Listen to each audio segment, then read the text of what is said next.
শান্তা আক্তার আপনি লিখেছেন, আমার স্বামী অন্যায়ভাবে তার মায়ের কথায় আমাকে এক তালাক দেয়। এখন সে ভুল বুঝতে পেরে আবার ফিরতে চায়, কিন্তু তার মায়ের অন্যায় জেদ এখনো বিরাজমান, আমায় মানবে না। এখন করণীয় কি?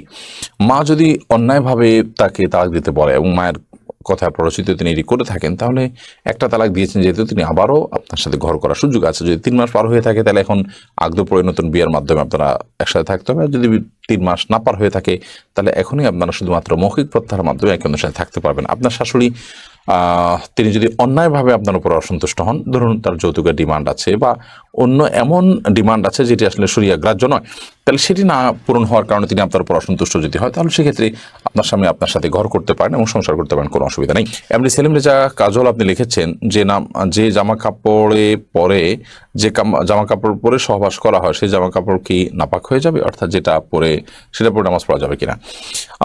যা কাপড় চোপড় পরে সহবাস করলেই সেটা নাপাক হয়ে যাবে না। যদি সেখানে নাপাক লাগে তাহলে সেক্ষেত্রে সেটা নাপাক হবে, আর যদি নাপাক না লাগে তাহলে সেটা নাপাক হবে না।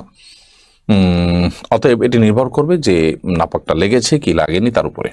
আব্দুর রহিম আপনি লিখেছেন, 3 তালাক দেওয়ার নিয়ম কি? আপনি যদি আপনার স্ত্রীকে 3 তালাক দিতে হয় তাহলে যেই পবিত্রতায়, অর্থাৎ মাসিক হওয়ার পর যে নতুন পবিত্রতার পিরিয়ড শুরু হয়েছে, সেই পিরিয়ডে তার সাথে শারীরিক কোনো সম্পর্ক করা ছাড়া আপনি একটা তালাক দিবেন। এরপর 1 মাস চলে যাবে, আপনি আবার তাকে কখনো একটা তালাক দিবেন। এভাবে 3 দফা 3টা তালাক দিবেন তাকে, অথবা একটা তালাক দিয়ে আপনি ছেড়ে দিবেন, এটাই সবচেয়ে উত্তম। এবং 3 মাসে অটোমেটিকলি তার সাথে আপনার সময়, আপনার নির্দিষ্ট সময় আপনার পার হয়ে যাবে। এরপরে আপনি বিচ্ছেদ হয়ে যাবে। পরবর্তীতে আবার কখনো বিয়ে হলে এরপর যদি আবার তার থেকে তালাক দেওয়ার প্রয়োজন হয় তখন আপনি তালাক দিলেন। এভাবে 3 ধাপে 3টা তালাক দিবেন। একসাথে 3টা তালাক দেওয়া এটা নাজায়েজ এবং গুনাহের কথা। মোহাম্মদ শহীদুল এখন আপনি লিখেছেন, জুমার নামাজ আদায় করতে গেলে আগে যাওয়ার কারণে বসে থাকতে হয়, মাঝে মাঝে চোখ লেগে আসে, মানুষ বেশি হওয়ায় উঠতে পারে না, এর কারণ কি? এর কারণে উজু ভেঙে যাবে? হালকা ঝিমুনি যদি আসে, বসে বসে ঝিমান, কোনো কিছু এর সাথে হেলান দিয়ে না ঘুমান, তাহলে সেক্ষেত্রে ঝিমুনি এসে আপনি এদিক সেদিক পড়ে যাচ্ছেন, তার কারণে উজু ভাঙবে না। তানভীর আহমেদ তাসিন আপনি লিখেছেন, চাচাতো বোনকে বিবাহ করা যাবে কিনা? চাচাতো বোন অবশ্যই আপনি তাকে বিয়ে করতে পারেন, সেটা আপনার তার সাথে যদি আপনার দুধ বোনের কোনো সম্পর্ক না থাকে, অর্থাৎ একই মায়ের দুধ যদি পান না করে থাকেন, তাহলে সেক্ষেত্রে চাচাতো বোনকে বিয়ে করা যাবে, কোনো অসুবিধা নেই। কারণ আপনার চাচাতো বোন আপনার মাহারাম নন মাহারাম বিধায় থাকে, আপনি বিয়ে করতে পারেন। রোবাই আমিন মৌরি এই আইডি থেকে আপনি লিখেছেন, প্রথম স্বামীকে তালাক না দিয়ে দ্বিতীয়বার বিবাহ করলে তা জায়েজ হবে কি? দ্বিতীয় বিয়ে যদি জায়েজ না হয় তাহলে প্রথম স্বামী তার জন্য জায়েজ থাকবে কিনা দয়া করে জানাবেন। প্রথম স্বামীর সাথে যদি বিচ্ছেদ না হয় তাহলে দ্বিতীয়বার যদি কোনো নারী বিয়েতে আবদ্ধ হন তাহলে সেটি জায়েজ হবে না, পরে বিয়েটা বাতিল হিসেবে গণ্য হবে, এটা বিয়েই না, যার কারণে সেটি আপনার কার্যকরী হবে না। আর দ্বিতীয় বিয়ে জায়েজ না থাকার কারণে আপনার প্রথম স্বামীর স্ত্রী হিসাবে তিনি বলবৎ আছেন এবং সেটাই থাকবেন, এবং সেখানে বিয়ে শাদীর কোনো কিছুর প্রয়োজন নাই, কারণ পর বিয়েটা তো হয় নাই, ওটা হওয়া না হওয়া সমান। বিধায় প্রথম বিয়েটাই বলবৎ আছে এবং সেটার আলোকে তারা স্বামী স্ত্রী হিসাবে জিনাতিপাত করবেন এবং তারা একসাথে বসবাস করবেন। মোহাম্মদ আব্দুর রাজ্জাক আপনি লিখেছেন, যদি কাপড়ে নাপাক, বীর্য, প্রস্রাব ইত্যাদি লাগে এবং তা শুকিয়ে যায় তাহলে সে কাপড় পরিধান করে নামাজ পড়া যাবে কিনা? বীর্য যদি লাগে, সেই বীর্যকে যদি শুকিয়ে যায় এবং শক্ত হয়ে যায়, সেটাকে খুঁচিয়ে যদি উঠে ফেলানো যায় তাহলে তাদের সালাত আদায় করা যাবে, যদিও কিছু আলামত তাও থেকে যেতে পারে। তারপর সেখানে সালাত আদায় করা যেতে পারে। বীর্য পবিত্র করার জন্য পানিতে পবিত্র করাই যাবে, আর এর বাইরে এরকম খুঁচিয়ে তুলে ফেলা এটাও বীর্য পবিত্র করার একটা পদ্ধতি। আর প্রস্রাব এবং এই জাতীয় নাপাক যেগুলো লাগে, যেগুলো খুঁচিয়ে ওঠার মতো নয়, সেগুলো লাগার পর ওই কাপড়কে ধুইতে হবে, ধোয়ার পর সেটি পাক হবে, যে জায়গা লেগেছে সেই জায়গাটুকু ধুলেই ইনশাআল্লাহ বিদিনাল্লাহ পাক হয়ে যাবে, অর্থাৎ নাপাকটা দূর করতে হবে। এরপরে সাবিহা জাহান লিখেছেন, স্বামীর জৈবিক চাহিদা পূরণ করতে স্ত্রী অক্ষম হলে স্ত্রীর করণীয় কি? যদি স্ত্রী স্বামীর জৈবিক চাহিদা পূরণ করতে অক্ষম হন তাহলে সেক্ষেত্রে স্বামীকে একাধিক বিয়ের ক্ষেত্রে তিনি সহযোগিতা করবেন, এবং স্বামীর চরিত্র হেফাজত করা একটা গুরুত্বপূর্ণ বিষয় এবং বিয়ের অন্যতম লক্ষ্য এটি। তো সে লক্ষ্য যদি পূরণে অপারগ হন তিনি, তাহলে সেক্ষেত্রে স্বামী গুনাহের দিকে যেতে পারেন, চরিত্র নষ্ট হতে পারে। সেই জায়গা থেকে স্বামীর জন্য দ্বিতীয় বা তৃতীয় স্ত্রীর ব্যবস্থা করা এবং সেটার জন্য মানসিক সম্মতি দেওয়া, তাকে সহযোগিতা করা, এটা কর্তব্যের অংশ। সাইদা আক্তার আপনি লিখেছেন, মেয়েদের অজু করার সময় যদি মাথার কাপড় পড়ে যায় বেখেয়ালে, এদিকে অজু হবে নাকি আবার শুরু থেকে করতে হবে? মেয়েদের মাথার কাপড় পড়ার কারণে অজুর কোনো ক্ষতি হবে না, এবং অজু অবস্থায় মাথা কাপড় থাকাও কোনো জরুরি বা আবশ্যক কোনো বিষয় নয়। বরং আমাদের মনে রাখতে হবে যে মেয়েদের অজু করার সময় যখন তারা মুখ ধৌত করবেন, তখন তাদের তো চুলের গোড়া পর্যন্ত, কানের লতি পর্যন্ত পৌঁছাতে গিয়ে কাপড় ভিজে যেতে পারে, তখন বরং মাথার কাপড় খোলাটা অযৌক্তিক নয়, বিশেষ করে যখন কোনো মাহরাম পুরুষ তাকে দেখার কোনো আশঙ্কা না থাকবে। আর দ্বিতীয়ত, যখন তারা মাথা মাসা করবেন, তখন যদিও মাথা কাপড় ফেলানো ছাড়া হাত ভিতর দিয়েও হতে পারে, তারপর অংশ মাথা কাপড় ফেললে খুব ভালোভাবে মাসা করা যায়, বিধায় মাথার কাপড় ফেললে অজুর কোনো ক্ষতি হবে না, এর কারণে অজুতে কোনো ত্রুটিও তৈরি হবে না। মোহাম্মদ রোশন হাবিব আপনি লিখেছেন, নাবালক ছেলে জানাজার নামাজ পড়াতে পারবে কিনা। নাবালক ছেলে যে প্রাপ্তবয়স্ক নয়, ফিকহে হানাফির আলোকে সে 5 ওয়াক্ত সালাত আদায় করবে না, তারাবি সালাত আদায় করবে না, অন্যান্য সালাতেও সেই ইমামতি করবে না। অন্যান্য ওলামা ইকরাম অবশ্য, বিশেষ করে হাম্বলি ফকিগণ এবং সৌদি আরব ওলামা ইকরাম, তারা অবশ্য এটাকে জায়েজ বলেন, যদি সে হিতাহিত জ্ঞান তার মধ্যে থাকে, ভালো মন্দ নিরূপণ করার ক্ষমতা যদি তার মধ্যে থাকে। এরপরে মেহরুবা হক আপনি লিখেছেন, নামাজে হাতের আঙ্গুল ফোটালে কি অজু ভেঙে যায়। নামাজে যদি হাতের আঙ্গুল ফোটানো হয় তাতে অজু ভাঙবে না, সালাতও ভাঙবে না, কিন্তু এটা মাকরুহ হবে এবং সালাতকে ত্রুটিযুক্ত করবে। কারণ প্রথমত এমনিতে আঙ্গুল ফোটানো এটা ভালো কোনো বিষয় নয়। দ্বিতীয়ত, সালাতের মধ্যে যেটা করবেন সেটা আপনার সালাতের যে খুদু আছে, সে খুজুর খেলাফ হবে। যে পরিমাণ নীরবতার সাথে সালাত করা দরকার তার পরিপন্থী হবে, তাই সেটি করা উচিত হবে না। এরপর সেকান্দার বাদশাহ সবুজ আপনি লিখেছেন, একজন শিক্ষার্থী যদি বিবাহের পর পড়াশোনা কিংবা চাকরির সন্ধানে বাড়ি থেকে বাহিরে অবস্থান করে, একটানা কতদিন স্ত্রী থেকে দূরে থাকতে পারবে। এই বিষয়টি ভ্যারি করে যে তার স্ত্রী কতদিন পর্যন্ত নিজেকে নিয়ন্ত্রণ করতে পারবে, গুনাহ থেকে বেঁচে থাকতে পারবে, তিনি নিজে কতদিন গুনাহ থেকে বেঁচে থাকতে পারবেন সেটার উপরে। তিনি বা তার স্ত্রী যদি গুনাহে লিপ্ত হয়ে যান, এবং সেটা যে কোনো গুনাহে, সেটা মানে হস্তমৈথুনে গুনাহ হতে পারে, সেটা অন্য কোনো গুনাহ হতে পারে, তাহলে সেক্ষেত্রে ওই রকম পর্যায়ে মানে সে ততটা দূরত্বে থাকা বা ততটা বিরতিতে যাওয়া, এটা জায়েজ হবে না। এটা ব্যক্তি উপর নির্ভর করে পরিবর্তিত হতে পারে, একজনের জন্য এক একটা। মৌলিকভাবে এটি আমাদের মাথায় রাখতে হবে যে আপনার স্বামী স্ত্রী একে অন্যের পাশাপাশি থাকাটাই উত্তম। দুনিয়াবী কোনো স্বার্থে কোনো প্রয়োজনে দীর্ঘমেয়াদে একে অন্য থেকে দূরে থাকাটা প্রশংসনীয় কাজ নয়। তবে উভয়ে যদি নিজেদেরকে ঠিক রাখতে পারেন, তাহলে সেক্ষেত্রে উভয় স্ত্রীর সম্মতি ক্রমে এটি জায়েজ হতে পারে। রাকিবুল ইসলাম আপনি লিখেছেন, যারা আয়না বা জিনের মাধ্যমে রোগ নির্ণয় করে তাদের কাছে যাওয়া কি শিরক হবে। খুব জটিল একটা জায়গা আসলে। জিনের আশ্রয় নেওয়াকে অনেক উলামা ইকরাম নাজায়েজ বলেছেন, এবং সেটাতে আয়না ইত্যাদি ব্যবহার করা, এগুলো করে করে দেখা, এটাকে অনেক উলামা ইকরাম নাজায়েজ বলেছেন। মূলত বিভিন্ন আলামত থেকে আপনার ব্ল্যাক ম্যাজিক বা জিনের উপদ্রব এটি চিহ্নিত করে, এরপর কোরআন কারীমের আয়াত, দোয়া ইত্যাদির মাধ্যমে, আজকার ইত্যাদির মাধ্যমে শেফা বা আরোগ্য লাভের বা ট্রিটমেন্টের আপনি উদ্যোগ গ্রহণ করবেন, সেটি হলো মূলত শরিয়া সম্মত পদ্ধতি। উম্মে ফারহান আপনি লিখেছেন, নকল চোখ ও চোখের পাপড়ি কি ব্যবহার করা যাবে। না, এগুলো আল্লাহর সৃষ্টিতে পরিবর্তনে শামিল হবে, এবং সাজগোজ শরঈ গণ্ডিতে থেকে যে করা যাবে এটা তার মধ্যে পড়ে না। এটা হলো একরকম আপনার লৌকিকতার বাইরেও, এটা হলো এক ধরনের মানুষকে ধোকায় ফেলে দেওয়া, যা বাস্তব নয় সেটা প্রকাশ করা। মোহাম্মদ ফারুক আপনি লিখেছেন, জন্মদিনের উইশ করে দোয়া করাটা কতটুকু যৌক্তিক। ইসলামী দৃষ্টিতে জন্ম দিবস উদযাপনেরই কোনো নির্দেশনা নেই, বরং এটি অগ্নি পূজকদের থেকে এসেছে, এবং এটি তাদের পুজোর অংশ হিসেবে এসেছে। আমরা যদি আজকাল সেটাকে একটা কমন সংস্কৃতি বানিয়ে নিয়েছি, এবং এরপর এটা একসময় খ্রিস্টানরা এটা পালন করতো না, ধর্মীয় কারণে করতো না, কিন্তু দুঃখজনক যে খ্রিস্টানরাও এখন এটিকে তাদের ধর্মের কাজ মনে করে বা তাদের নিজস্ব কালচার মনে করে তারা এটাকে পালন করছে। তো যেখানে জন্মদিবস কেন্দ্রিক কোন আনুষ্ঠানিকতা উদযাপনকে শরীয়ত আপনার করে না, সমর্থন করে না, সেখানে যেহেতু ভিন্ন জাতির অনুকরণ হয় তাদের কালচারে, সেই হিসাবে শরীয়তের আলোকে এটি বরং বর্জন করার কথা, সেখানে সেটাকে উইশ করে দোয়া করাটা যৌক্তিক হতে পারে না। মুস্তাক আহমদ ফাহিম আপনি লিখেছেন, কল্পনা করে মিথ্যা গল্প লেখা এবং মানুষকে শোনানো জায়েজ হবে কিনা। কল্পনা করে আপনি কোনো গল্প লিখেছেন, সবাই জানে যে এটা গল্প এবং এটা কাল্পনিক, শুধুমাত্র শিক্ষণীয়, সেখানে খারাপ কিছু নেই, অশ্লীল কিছু নেই, এরকম যদি হয় তাহলে সেটাকে অনেক উলামা ইকরাম জায়েজ বলেছেন। ইসলাম কিউয়েতে শেখ মোহাম্মদ সালেহ আল মুনাজ্জিদ হাফিজাহুল্লাহ এই ধরনের গল্প লেখাটাকে জায়েজ বলেছেন, শর্ত সাপেক্ষে যদি সেখানে অন্যায়, অশ্লীল, খারাপ কিছু না থাকে। এরপরে আলভির আইডি থেকে আপনি লিখেছেন, বিবাহের ক্ষেত্রে মেয়ের পরিবারের কাছে টাকা পাওনা থাকলে সে টাকা দেনমোহরের টাকা থেকে কাটা যাবে কিনা। বিবাহের ক্ষেত্রে যদি মেয়ের পরিবারের কাছে টাকা পাওনা থাকে, তাহলে সেক্ষেত্রে সেটা দেনমোহর হিসাবে আপনি কাটবেন তখন যদি এটা মেয়ের কোনো অধিকার সেখানে জড়িত থাকে, এবং মূলত মহারানাটা মেয়ের প্রাপ্য। মেয়ের পরিবারের কাছ থেকে বলতে মেয়ের বাবার কাছ থেকে আপনি পেয়ে থাকতে পারেন, তার ভাইয়ের কাছ থেকে পেয়ে থাকতে পারেন, সেটাকে কাটাকাটি করবেন মেয়ের সাথে, সেটা জায়েজ হবে না। এমডি সবুজ আপনি লিখেছেন, কি আমল করলে দিনদার বিবি আল্লাহ তাআলা মিলিয়ে দিবেন, দয়া করে আমলটির কথা জানাবেন। নেককার স্ত্রী পাওয়ার জন্য নিজে নেককার হওয়ার চেষ্টা করবেন, নেককার মানুষদের সাথে উঠা বসা করবেন, সেরকম চেইন মেনটেন করবেন যারা নেককার, তাহলে তাদের মাধ্যমে আপনি নেককার স্ত্রীর সন্ধান পাবেন। সেই সাথে সূরা ফুরকানের ৭৪ নম্বর আয়াতে যে দোয়া আছে সেটি পাঠ করবেন, নিজের জীবন সঙ্গী যেন নেককার হয়।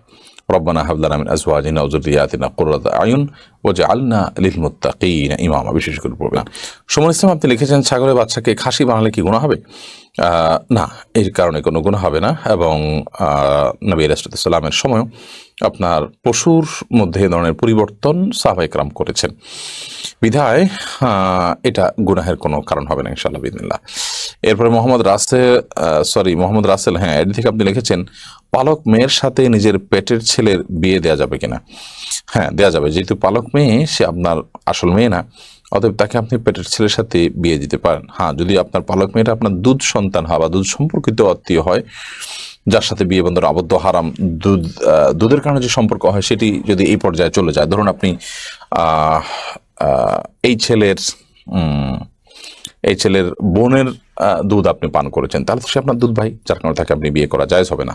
তো এরকম কিছু যদি না হয়, জাস্ট পালক মেয়ে, তাকে আপনি লালন পালন করেছেন, আপনার দুধ পান করেনি সে, তাহলে সেক্ষেত্রে, বা এই ছেলের সাথে আপনার যে ছেলে হয়েছে তার সাথে তার দুধের কোনো সম্পর্ক নেই সরাসরি, তাহলে সেক্ষেত্রে তার সাথে বিয়ে দিতে কোনো অসুবিধা নেই।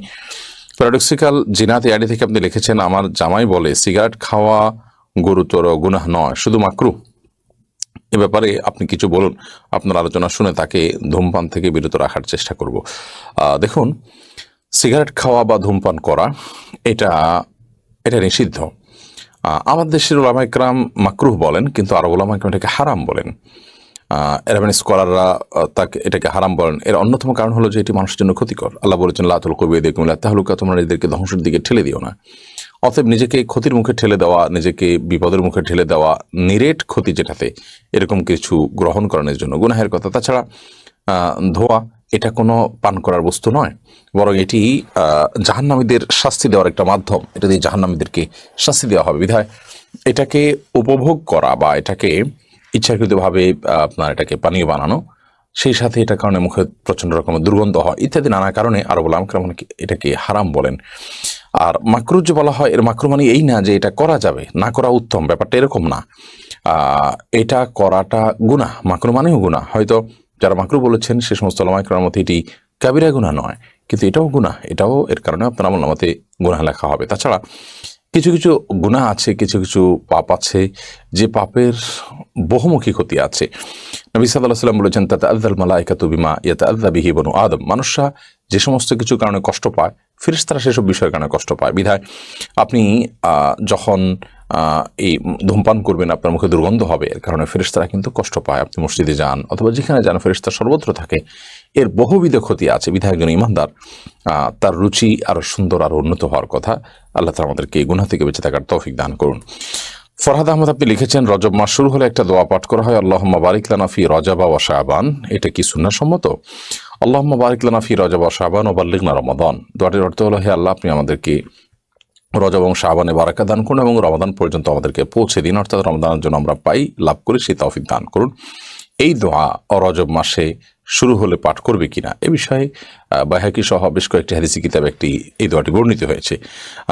অনেক মুহাদ্দিসগণ, অনেক হাদিস বিশ্লেষক, ওলামা ইকরাম এই দোয়ার সনদের মধ্যে কিছুটা দফ বা দুর্বলতা খুঁজে পেয়েছেন।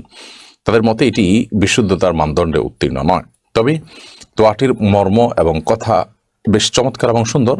সাধারণত যে কোনো ইমানদারি রমজানের জন্য অপেক্ষমান থাকবে, আল্লাহ তাআলার কাছে রমজান যেন প্রাপ্তি নসিব হয় সেজন্য দোয়া করবেন। বিশেষত আমাদের পূর্বসূরি সালাফ যারা ছিলেন, তারা 6 মাস আগে থেকে, রমাদানের 6 মাস আগে থেকে তারা দোয়া করতে থাকতেন যেন আল্লাহ তাআলা তাদেরকে রমাদান পর্যন্ত হায়াত দেন এবং রমাদান পাওয়ার জন্য তৌফিক দান করেন। সেই জায়গা থেকে আমরা আল্লাহ তাআলার কাছে দোয়া এমনিতেই বেশি বেশি করি করতে পারি, রমাদান যেন আমাদের লাভ হয় সেজন্য।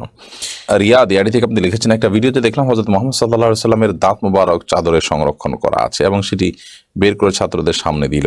একে একে সব ছাত্ররা এসে তা চুমু দিল এবং কপাল লাগালো। এটা কি ঠিক? কপালে কেন লাগাবে? প্রথম কথা হলো যে নবী করিম সাল্লাল্লাহু আলাইহি সাল্লামের দাঁত, এটি কিভাবে নিশ্চিত হলেন আপনি? নবী করিম সাল্লাল্লাহু আলাইহি সাল্লামের দাঁত এই 1450 বছর প্রায় পর্যন্ত এটি টিকে আছে আমাদের পর্যন্ত, এর কোনো গ্রহণযোগ্য কোনো সূত্র আদৌ আছে কি? এটা দাবি করা হচ্ছে, দাবি সত্যতা কি? বিধায় এ ধরনের ইস্যুকে আমরা লা নুসাদ্দিকু ওয়া লা নুকাযযিবু, এটা কিনা সত্য না মিথ্যা আমরা কোনো মন্তব্য করতে যাব, এটিই হবে সবচেয়ে নিরাপদ আপনার উক্তি এবং অবস্থান। বিধায় এটাকে আপনার চুমা দেওয়া, কোপাল নেওয়া এগুলো প্রশ্নে ওঠে না। কারণ হলো এটি নবী সাল্লাল্লাহু আলাইহি ওয়াসাল্লামের দাঁত, সেই মর্মে তো আসলে কোনো দাবির সপক্ষে কোনো প্রমাণ আছে না কোনো গ্রহণযোগ্য ভিত্তি আছে। হালিমা আপনি লিখেছেন, প্রসবের নাজুক সময়ে আমি নিয়ত করেছিলাম আমার স্বামীর সাথে কখনো ঝগড়া করব না, করলে 100 টাকা দান করব, কিন্তু সেই কথা আমি রাখতে পারছি না। মাঝে মধ্যে ঝগড়া করে ফেলি এবং আমার নিজের টাকাও নাই দান করার মতো। আমি যদি আমার স্বামীর কাছ থেকে নিয়ে দান করি এটা কি হবে? বা আমি যদি টাকা না দেই এতে কি আমার গুনাহ হবে? আপনি আপনার স্বামীর কাছ থেকে নিয়ে দিতে পারেন, এতে কোনো অসুবিধা নেই। আর যদি আপনি টাকা না দেন তাহলে সেক্ষেত্রে আপনার যদি মানত হয়ে থাকে এটা যে আমি এটা হলে এটা করব, তাহলে আপনাকে এটা করতে হবে। প্রয়োজন আপনি পরবর্তীতে করবেন, আস্তে আস্তে করবেন। এটা আপনাকে করে যেতে হবে, আপনি নিজে করলেও হবে, স্বামীর কাছে টাকা নিয়ে দিলেও হবে ইনশাআল্লাহ। আফরোজা শারমিন লিমু আপনি লিখেছেন, স্বপ্নে পাওয়া ওষুধ দিয়ে অনেকে চিকিৎসা করে থাকে, এবার ইসলাম কি বলে? দেখুন, স্বপ্নে কেউ ভালো কোনো কিছু পেলেন, এই ঔষধের মধ্যে এই রোগের প্রতিষেধক আছে এমন কিছু তিনি স্বপ্নে দেখলেন এবং সেই স্বপ্নকে সুধারণা করে আল্লাহর পক্ষ থেকে ইঙ্গিত মনে করে সেটার উপর আমল করেন, হতে পারে এটা জায়েজ, কিন্তু এটাকে এই পর্যায়ে রাখতে হবে।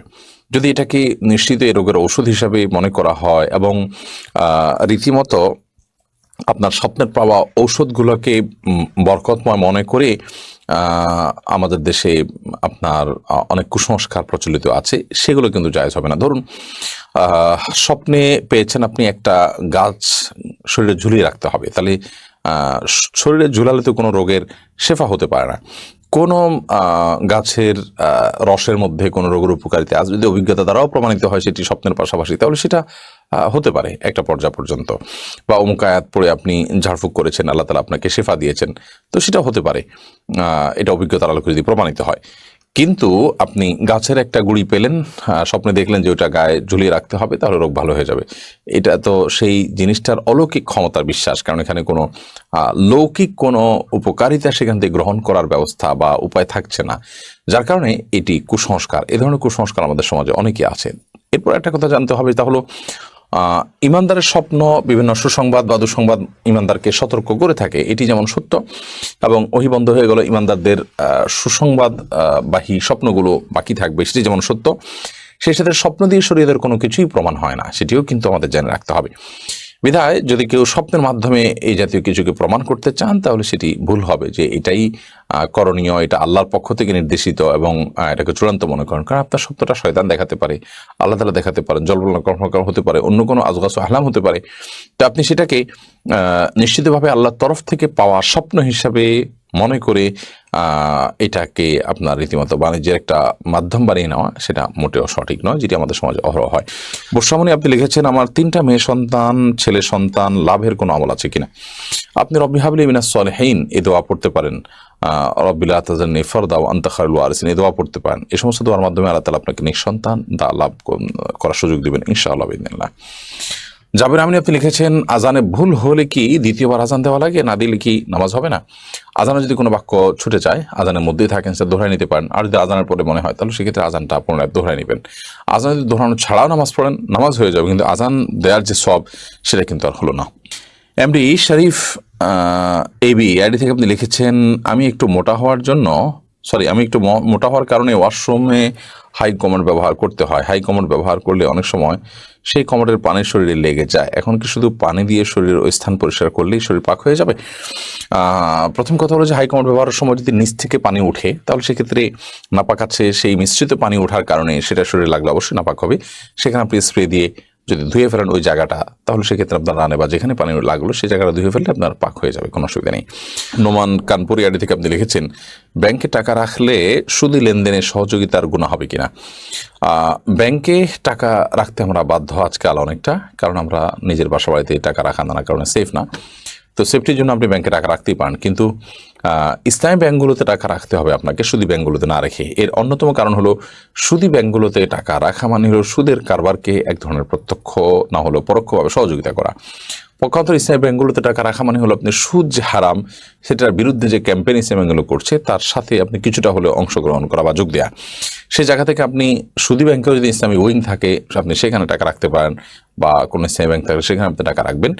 কিন্তু যদি বাধ্য হয়ে নিরুপায় হয়ে কেউ সুদী ব্যাংকে কোনো প্রকার লেনদেন করতে হয়, কোনো ফি জমা দিতে হয়, অথবা সেখানে কিছু টাকা রাখতে হয়, বা আপনার নিয়মিত লেনদেন করার প্রয়োজন হয় একান্ত, তাহলে সেক্ষেত্রে সেটা জায়েজ হতে পারে, শুধুমাত্র নিরুপায় বা আপনার একান্ত বাধ্য সেই জায়গা থেকে। এবং এর কারণে সুদের প্রচার প্রতিষ্ঠার যে গুনাহ সেটা হবে না ইনশাআল্লাহ তাআলা। এমনি আমির হোসেন আপনি রেখেছেন, নামাজের বাইরের সময় আমার গ্যাসের একদম সমস্যা হয় না, কিন্তু অজু করার সাথে সাথে আমাকে এই সমস্যার সম্মুখীন হতে হয়, অনেক কষ্ট করে অজু ধরে রাখতে হয়, কি করতে পারি একটু দয়া করে বলবেন। নামাজের বাইরের সময় গ্যাসের সমস্যা হয় না, কিন্তু নামাজ দাঁড়ালে শুরু হয়ে যায়। এটা কোনো দুষ্টজিনের উপদ্রব কিনা, ব্ল্যাক ম্যাজিকের কারণে কিনা সেটা আপনার দেখা দরকার, এবং সেটার জন্য আপনি রাকিদের শরণাপন্ন হয়ে ট্রিটমেন্ট করা উচিত। বিশেষ করে কোরআন কারীমের তেলাওয়াত জিকিরের পরিমাণ বাড়িয়ে দেওয়া উচিত। কিন্তু সালাতের মধ্যে আপনাকে উজু ধরে রাখতেই হবে, কারণ উজু আপনার ছুটে গেলে আবার নতুন করে উজু করে আপনাকে সালাত আদায় করতে হবে। আয়েশ ফরহাদ আপনি লিখেছেন, দোকানের রুজির বরকতের জন্য কি সূরা বা কোনো দোয়া লিখে ওয়ালমেটে টাঙিয়ে রাখা যাবে? দোকানের রুজি রুটি এবং বরকত লাভের জন্য আপনি আল্লাহ তাআলার কাছে বরকত লাভের যে আমলগুলো আছে তাকওয়া যদি অবলম্বন করে, বান্দা আল্লাহ বলেছেন লা ফাতাহা আলাইহিম বারাকাতুম মিনাস সামা, আসমান থেকে বরকতের সমস্ত দুয়ারগুলো খুলে দিবেন। অতএব বরকত লাভের জন্য যে আমলগুলো কোরআনে যে বলা আছে সেগুলো আপনি করবেন, বিসমিল্লাহ বলে শুরু করবেন, তারপরে পরে প্রতিষ্ঠিত থাকবেন, ইত্যাদি ইত্যাদি এই কাজগুলো করবেন। এছাড়া সূরা টাঙিয়ে দিলে বরকত হবে এমনটি মনে করার কোনো কারণ নেই, বরং এভাবে সূরা টানিয়ে দেওয়ার বিশেষ কোনো লক্ষ্য বা উদ্দেশ্য থাকে না, যেটা কেন টাঙিয়েছে এটা দেখে তো কেউ পড়তেও পারে না অনেক সময়, জাস্ট সৌন্দর্যের জন্য। অনেক উলামায়ে কেরাম ওয়ালমেট হিসেবে এইভাবে সৌন্দর্যের জন্য টাঙিয়ে রাখাটাকে নিষেধ করেছেন, যে এটা কোরআনের অমান এবং অসম্মান। কোরআন আসলে আপনার বাসার সৌন্দর্যের জন্য ব্যবহৃত হবে, এটি কোরআনের সাথে যায় না, এটা অনেক উলামায়ে কেরাম বলেছেন, যদিও এর বিপরীত মত আছে। বিধায় বরকত লাভ হবে এর কারণে সেই উদ্দেশ্যে এটি করবেন না, বরং আল্লাহর কালাম এটা দেখে আমার মনে হবে আমি তালাওয়াত করব, ওই আয়াতটা পড়বো, ওখানে শিক্ষাটা নেব, সেই উদ্দেশ্যে আপনি টাঙিয়ে রাখলেন, সেটা হতে পারে। সাকিব শিকদার আপনি লিখেছেন, আমার মা ওমরা হজ করবেন, আমার বাবা প্রবাসী, আম্মু কি দেশে থেকে অন্য কারোর সাথে গিয়ে আব্বুর সাথে হজ করলে গুনাহ হবে কিনা? আপনার মা ওমরা করবেন, আলহামদুলিল্লাহ। আপনার বাবা একজন প্রবাসে আছেন তিনি, কিন্তু আপনার মা যে সফর করে যাবেন সেই সফরে তো তার সাথে কেউ থাকছে না, যার কারণে তার সফরের এই অংশটা গুনাহ হবে। হ্যাঁ, ওমরা করার সময় আপনার বাবা থাকছেন, সাথে থাকছেন, বা ওখানে যে সফরটা আছে সেই সফরে আপনার বাবা থাকছেন, তাহলে সফরের সেই অংশটা গুনাহমুক্ত হচ্ছে, জাস্ট এটুকু। এতেও তিনি ঠিকই গুনাহগার হচ্ছেন, এখান থেকে তিনি মাহরাম ছাড়া সফর করছেন। সেজন্য আমরা অনেকে মনে করি যে এখান থেকে মাহরামরা বিমানে তুলে দিলেন, আবার ওখান থেকে মাহরামরা রিসিভ করলেন, এতে জায়েজ হয়ে যাবে না। তাহলে বিমানের মধ্যকার যে সফরটা, এই সময়টাতে তার সাথে তো মাহরাম থাকছে না, বিধায় এটা গুনাহের কারণ হবে। জাহাঙ্গীর একেএম আপনি এআইডি থেকে লিখেছেন, বেগমকে জিজ্ঞাসা করলাম তুমি কি আমার উপর সন্তুষ্ট? উত্তরে বলল সন্তুষ্ট, তবে ঢাকা শহরে একটা ফ্ল্যাট হলে পুরোপুরি সন্তুষ্ট হতাম। উল্লেখ্য চট্টগ্রামে আলহামদুলিল্লাহ নিজের ফ্ল্যাটে আছি, সে কি নসিহা করবেন চাহিদার সীমারেখা নিয়ে? দেখুন, নবী সাল্লাল্লাহু আলাইহি ওয়াসাল্লাম যে বলেছেন যারা স্ত্রীর কাছে ভালো তারা আসলেই ভালো, এ হাদিসের ব্যাখ্যা আমরা অনেকে বুঝতে ভুল করি। এ হাদিসের মানে এই নয় যে স্ত্রী তাকে উৎকোচ দিলে, তাকে তার ডিমান্ড ফিল আপ করলে তারপর তিনি ভালো বলবেন, সে ভালো বলা না, বরং এ হাদিসের উদ্দেশ্য হলো যে আপনার আচার আচরণে তিনি সন্তুষ্ট, তিনি আপনার আচার আচরণে মনক্ষুণ্ণ নয়, বাস এটাই হলো এখানে মূলত উদ্দেশ্য। আচার আচরণে মনক্ষুণ্ণ নয়, কিন্তু তিনি বলতেছেন হ্যাঁ তোমার উপর আমি খুশি হব, তুমি আমাকে এটা দাও ওইটা দাও, এই ডিমান্ড পেশ করলেন। তো এই ডিমান্ড পেশ করে আপনি তার কাছে ভালো হতে হবে, শরীয়তের কিন্তু সেই নির্দেশনা নাই, বিশেষ করে যদি আপনার এটা সামর্থ্যের বাইরে থাকে। আর একজন দিনদার নারী, তার দিনদারিতার সবচেয়ে বড় দিক হবে তিনি অল্প তুষ্ট হবেন, তিনি যা পাবেন তাতে সন্তুষ্ট হবেন, তার ডিমান্ড আর খুব বেশি থাকবে না। একজন দিনদার এবং সতী, নেককার, সালেহা নারীর, মুত্তাকিয়া নারীর সবচেয়ে বড় গুণ হলো এটি যে তিনি অল্পে তুষ্ট থাকবেন, তার চাহিদা বা ডিমান্ড অনেক বেশি থাকবে না। এবং আমাদের বোনদের চাহিদা যখন সীমিত করবেন তারা, তখন তাদের স্বামীরা তারা রিল্যাক্স ফিল করবেন, তারা হারাম থেকে বেঁচে থাকতে পারবেন, তারা হালাল উপার্জন এর মধ্যে সীমাবদ্ধ থাকবেন। এর নানাবিধ উপকারিতা আছে। আচ্ছা, যদি তাদের ডিমান্ড বাড়িয়ে ফেলেন তাহলে সেক্ষেত্রে স্বামী অন্যায়ের পথে যেমন পা বাড়াতে পারেন, তেমনিভাবে দুনিয়ামুখী হয়ে যেতে পারেন। এবং সত্যিকার অর্থে একজন নারীর কদর স্বামীর কাছে তখনই থাকে যখন তার খুব একটা ডিমান্ড দুনিয়াবী ইস্যুতে থাকে না। অতএব দুনিয়ার লোভ, দুনিয়ার মোহ, এটা নারী বলুন পুরুষ বলুন সকলের জন্যই নিন্দনীয় বিষয়। এমএসটি রবিনা খাতুন আপনি লিখেছেন, মৃত্যুভীতি থেকে মুক্তি পাওয়ার উপায় কি? মৃত্যুভীতি, মরণের ভয়, এটা থেকে বাঁচার জন্য আপনি প্রথমত এটা যদি অতিরিক্ত পর্যায়ে চলে যায় এবং অহেতুক মৃত্যুভীতি আপনার মধ্যে আসতেই থাকে, তাহলে বুঝতে হবে যে আপনাকে কেউ ব্ল্যাক ম্যাজিক বা সেহের করেছে, জাদু করেছে। আপনি এটার জন্য রোকিয়ার শরণাপন্ন হতে পারেন। রোকিয়ার মাধ্যমে যদি আপনি ট্রিটমেন্ট করেন, আশা করা যায় ইনশাআল্লাহ বিদিলে আপনার এটা দূর হবে। এবং অনেক মানুষ এর মাধ্যমে উপকৃত হয়েছেন এবং হয়ে থাকেন, আমরা জানি।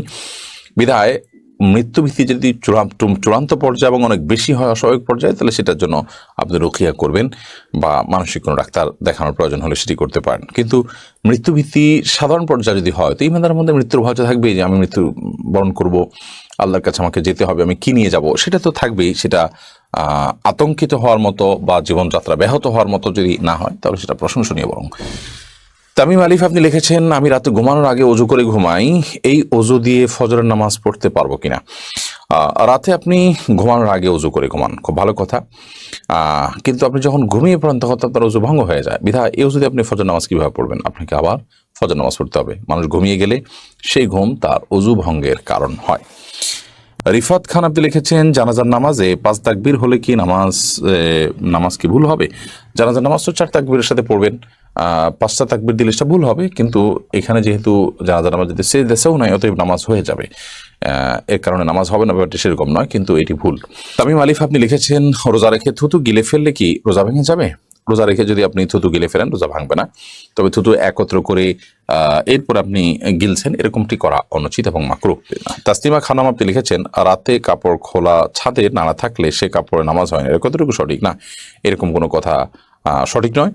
যদি রাতে কাপড় খোলা ছাদে থাকে বা খোলা বারান্দায় থাকে, তাতে নামাজ হয়ে যাবে। নাপাক লাগলে সে নামাজ হবে না। এখানে নাপাক লেগেছে, তার কোনো প্রমাণ তো নেই। বিধায় এ ধরনের কথা বিশ্বাস করার কোনো কারণ নেই। মোহাম্মদ সারিয়া বাপ্পি আপনি আইডি থেকে লিখেছেন, আমার এক বন্ধু সিগারেট খায়, সে বলে অজু করে সিগারেট খেলে অজু ভাঙে না, তার এ দাবি কি সঠিক?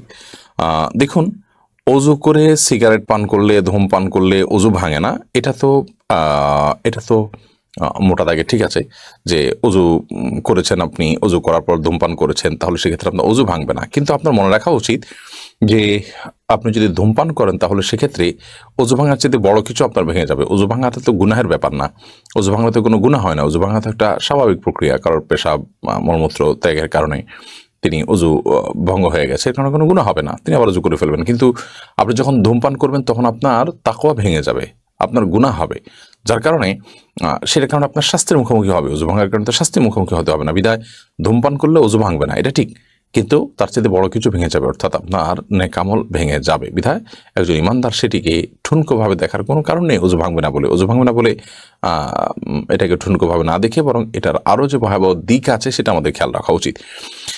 তবে হ্যাঁ, এটা ঠিক যে ধূমপান করার পর মুখে যে দুর্গন্ধ হয়, আপনি সালাত আদায় করার জন্য সেই দুর্গন্ধ দূর করে তারপরে আপনি মসজিদে যাবেন এবং সালাত আদায় করবেন, যাতে করে ফেরেশতাদের কষ্টের কারণ না হয়, সেটি খেয়াল করতে হবে। ফারজানা আক্তার রুহি আপনি লিখেছেন, সরকারি চাকরির যে রেশন পাওয়া যায় ওইটা কি হালাল হবে? সরকারি চাকরির করার কারণে আপনাকে অল্প দামে জিনিস দেওয়া হয়, সেটা আপনি নিতে পারেন, কোনো অসুবিধা নেই। এমনকি বেসরকারি চাকরিতে অনেক সময় হয় যে কোম্পানিতে আপনি চাকরি করছেন, কোম্পানি আপনাকে বেতন দিচ্ছে, সেই সাথে আপনার জীবনযাত্রার জন্য সহজ হয়, অল্প দামে আপনাকে অনেক জিনিস তারা দিচ্ছে, এটা নেওয়াটা জায়েজ হবে, এটা না জায়েজ হওয়ার কোনো কারণ নেই। আবুল কালাম আপনি লিখেছেন, শবে মেরাজের দিনে রোজা রাখা যাবে কিনা? অন্য দিনের মতো এই দিনটা সোমবার, বৃহস্পতিবার, সেই হিসাবে আপনি রোজা রাখলেন, ওকে, হতে পারে। অথবা এটা 27তম রাত মেরাজের সেদিন দিনটিতে আপনার অন্য কোনো রোজা আপনি রাখেন, তার সাথে মিলে গেল, রাখতে পারেন, কোনো অসুবিধা নেই। কিন্তু মেরাজের দিবস হিসাবে কোনো রোজার নির্দেশ করা হয়েছে কোথাও বিশুদ্ধভাবে বর্ণিত হয়নি। বিধায় এই মেরাজের রাত মেরাজের দিন উপলক্ষে আপনি ২৭তম রাতে ২৭তম দিনে রজবের রোজা রাখার গ্রহণযোগ্য কোনো বর্ণনা বা সূত্র কিন্তু কোরআন এবং হাদিস থেকে পাওয়া যায় না। সাজ্জাদ করিম আপনি লিখেছেন, আমি জেনেছি সুদ হতে মুক্তি পেতে সওয়াবের আশা ছাড়া সুদের টাকা দান করে দিতে হয়। আমি কিছু টাকা সুদ হিসাবে পেয়েছি, পাশাপাশি অফিস হতে ঋণের বিপরীতে সুদ দিতে হয়েছে। এখন দুই ধরনের সুদের টাকা সমন্বয় করা যাবে কিনা? না, প্রথম কথা হলো যে আপনি যার কাছ থেকে সুদ পেয়েছেন আর যাকে আপনি সুদ দিচ্ছেন দুজন এক ব্যক্তি নন, অতএব আপনি এখানে এটাকে সমন্বয় করতে পারবেন না। বরং যেটা সুদ হিসাবে পেয়েছেন সেটা গরিব দুঃখী দান করে দিবেন সওয়াবের নিয়ত ছাড়া, আর যেটা আপনাকে সুদ হিসাবে দিতে হচ্ছে সেটা যদি আপনি ওই লোনটা যদি ক্লোজ করে ফেলতে পারেন খুব দ্রুততার সাথে, সেটাই আপনার করা উচিত। আর যদি না করতে পারেন তাহলে সেক্ষেত্রে আপনার সেখানে সুদ দিলেও আপনার আল্লাহর কাছে ইস্তেগফার করতে হবে, তওবা করতে হবে, ক্ষমা চাইতে হবে, যেহেতু আপনি সুদের কারবারে জড়িয়ে গেছেন। সুদ আপনি যেভাবে হোক দিচ্ছেন, দিতে হচ্ছে, সেটাই বড় কথা, এবং এর ফলে আপনার গুনাহ হবে, কারণ আপনি রীতিমতো একটা গুনাহে জড়িয়ে গেছেন। বিদায় সে বিষয়ে আমাদের সাবধান থাকতে হবে।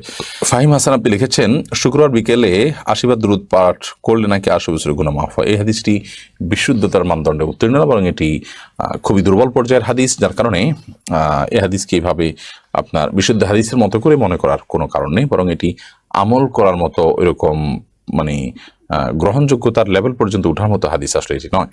মোহাম্মদ হানজালাতে লিখেছেন, আমার ডান পায়ের বৃদ্ধাঙ্গুলি অনেকটাই কেটে গেছে, ডাক্তার বলেছে পানি না লাগাতে, এখন আমার ওযুর জন্য করণীয় কি? বৃদ্ধাঙ্গুলির ওই জায়গাটা যদি ব্যান্ডেজ থাকে বা যেভাবে হোক পানি লাগানোর অসুবিধা হয়, তাহলে আপনি মুখ ধোবেন, হাত ধোবেন যথারীতি। ডান পা, যে পা সমস্যা আছে, যে পা সমস্যা নেই সে পা ধোবেন, যে পায়ে সমস্যা আছে ওই পাও ধোবেন, কিন্তু আঙ্গুলের সমস্যা আছে তাহলে আঙ্গুলটাকে এভাবে উঁচিয়ে আস্তে আস্তে করে আলতো করে পানি দিয়ে বাকি পুরো অংশটা আপনি ধোবেন ভালো করে, যাতে শুকনো না থাকে। আর যে আঙ্গুলটা ধোয়া নিছে সেটার উপরে ভিজা হাতকে দিয়ে হালকা আলতো করে মুছে নিলেন, বাস, তাতেই আপনার ওযু হয়ে যাবে ইনশাআল্লাহ তাআলা। এমডি কারাম হোসেন আপনি লিখেছেন, নিয়ত না করে রোজা রাখলে রোজা হবে কিনা? না, নিয়ত ছাড়া কোনো আমল আল্লাহর কাছে গ্রহণযোগ্য হবে না। ইন্নামাল আমালু বিন্নিয়াত। বিধায় আপনি সারাদিন না খেয়ে থাকলেন, এবং না খেয়ে থাকাটা হয়তো আপনার গ্যাসের কারণে, অসুস্থতার কারণে, কিংবা কোনো ডায়েট করার জন্য, কিংবা খাদ্যের অভাবের কারণে আপনি না খেয়ে থাকছেন। তো এই না খেয়ে থাকাটাকে আপনি ইবাদত হিসাবে গণ্য করতে পারবেন না, এবং এটা হিসাবে গণ্য হবে না যদি আপনার মধ্যে রোজার নিয়ত না থাকে। হ্যাঁ, আপনি যেটাকে যথাসময় রোজার নিয়ত করেছেন, দুপুরে 10টা পর্যন্ত 9টা পর্যন্ত আপনি খান নাই, এরপর আপনি নিয়ত করেছেন ঠিক আছে আজকে তাহলে আমি রোজা রাখলাম। এই যে নিয়ত করলাম, রোজা রাখলাম, যে আমি না খেয়ে থাকছি আল্লাহকে খুশি করার জন্য, এটা একটা ইবাদত, সেই হিসাবে না খেয়ে থাকছি, তাহলে সেক্ষেত্রে আপনার সওয়াব হবে। সুমাইয়া সাদ্দাম এই আইডি থেকে আপনি লিখেছেন, নন মাহরামদের সাথে কি ফোনে বেশি কথা বলা যাবে না?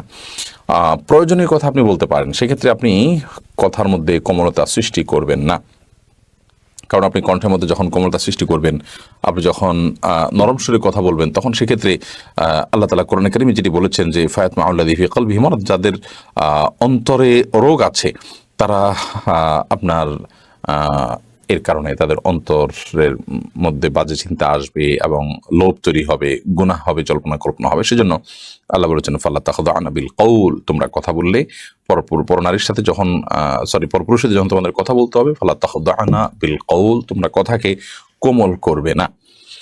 বিধায় আপনি কোমল করবেন না, এছাড়া কথা আপনি বলতে পারেন, কিন্তু প্রয়োজন ছাড়া বেহুদা কথাও বলতে পারবেন না। যেমন আপনি লম্বা চড়া আলাপ করলেন অপ্রয়োজনীয় কথা, সেগুলো আস্তে আস্তে আপনাকে মন্দ দিকে নিয়ে যেতে পারে বা তার মনের মধ্যে কোনো গুনাহের ভাব উদ্রেক করতে পারে। রাফিদ ইসলামিক স্টোরি এই আইডি থেকে আপনি লিখেছেন, আমি বাড়ি থেকে ওযু করে পায়ে হেঁটে মসজিদে যাই, কিন্তু রাস্তার আশেপাশে অনেক মহিলা থাকে যারা বেপর্দা চলাফেরা করে। আমি সহ অনেকেই নিজের চোখ হেফাজত করার চেষ্টা করি, ইস্তিগফার পাঠ করি, তারপরও পরিস্থিতি অনেক সময় চোখে পড়ে যায়, সেক্ষেত্রে কি গুনাহ হবে? আপনাদের ইচ্ছার বাইরে পড়ে যাওয়ার সাথে সাথে আপনি নিজেকে নিয়ন্ত্রণ করে নিয়েছেন, নিজেকে সরিয়ে এনেছেন, তাহলে সেক্ষেত্রে ইনশাআল্লাহ বিদিনিল্লাহ আপনার গুনাহ হবে না। কিন্তু আপনি যদি সেখানে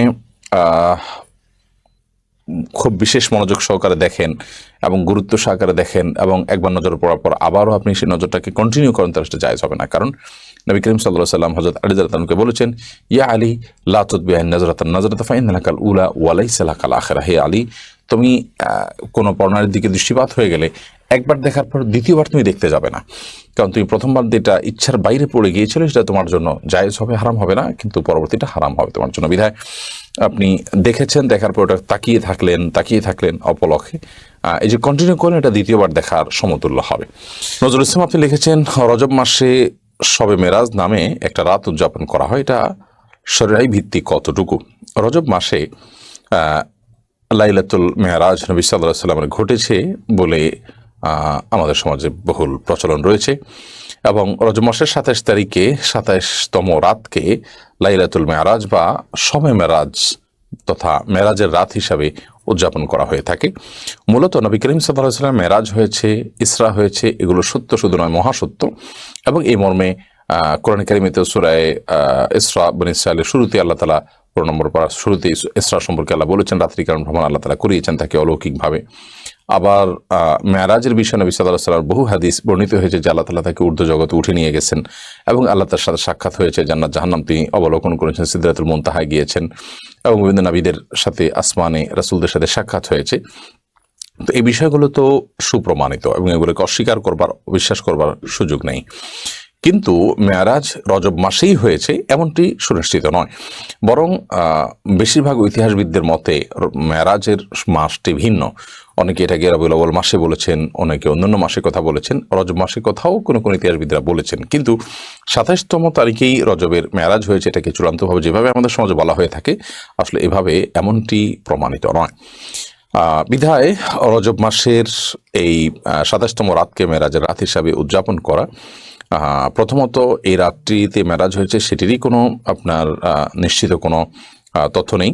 আবার দ্বিতীয়ত হলো যে যদি ধরেও নেওয়া হয় যে রাতে নবী সাল্লাল্লাহু আলাইহি ওয়াসাল্লাম মেরাজ হয়েছে, কিন্তু সেই মেরাজ হয়েছে হিজরতের আগে, অথচ নবী সাল্লাল্লাহু আলাইহি ওয়াসাল্লাম হিজরতের পরে অনেক বছর বেশি ছিলেন, তিনি সেই রাতকে কেন্দ্র করে প্রতি বছর কোনো বিশেষ কোনো আমল, বিশেষ কোনো কার্যক্রম তিনি কখনোই সম্পাদন করতেন বলে কোনো প্রমাণিত নয়।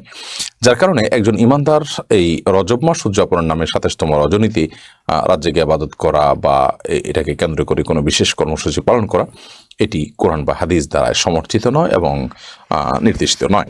আমির হামজা আপনি লিখেছেন, জায়নামাজে মিনার আঁকা থাকে, মিনার পায়ের দিকে দিয়ে নামাজ আদায় করা যাবে কিনা? প্রথমত এই ধরনের আপনার মিনার, গম্বুজ ইত্যাদি আঁকা থাকা জায়নামাজটা অ্যাভয়েড করতে পারলে ভালো। যদি সেটাতে বিভিন্ন কিছু আঁকা থাকে তাহলে এটার দিকে তাকে সালাত আদায় করতে গেলে আপনার মনোযোগ নষ্ট হবে, মনোযোগে ব্যাঘাত তৈরি হবে, সেই জন্য এটা না করা উচিত। যদি কোনো কারণে আপনার সেটার কোনো বিকল্প না থাকে তাহলে যাতে পায়ের নিচে না মানাতে হয় সেটা খেয়াল রাখবেন, কারণ মিনার হোক বা কাবা হোক, এটাকে আপনি পায়ের নিচে মানানোটা সম্মানজনক আচরণ হয় না তার সাথে। সেজন্য আপনি যথাসময় এটাকে মাথার দিকে রাখবেন এবং পায়ের নিচে যেন মানা না হয় সেটাকে খেয়াল করবেন।